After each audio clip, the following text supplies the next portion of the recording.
Programang ito ay rated SPG. Striktong patnubay at gabay ng magulang ang kailangan. Maaaring may masiselang tema, lengguwahe, karahasan, sexual, horror o droga na hindi angkop sa mga bata.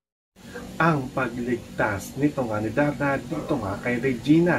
Dahil nailigtas na nga ni Darna ito nga tunay na Brian, ay hahanapin naman dito nito nga ni Darna ito nga peking Brian upang pagbayaran niya na dito ang lahat ng kanyang mga kasalanan at linisin nga dito ang pangalan nito nga tunay na Brian.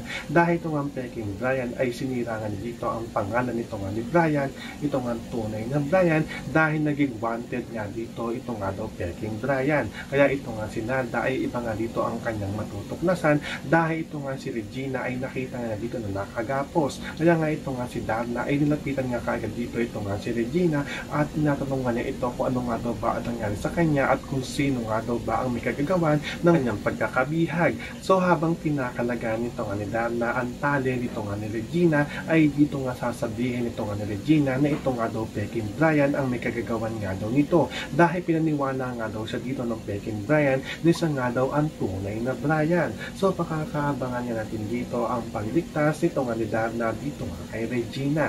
Yan ang ating mga pakakatukan at pakakaabangan dito nga lang sa Darna.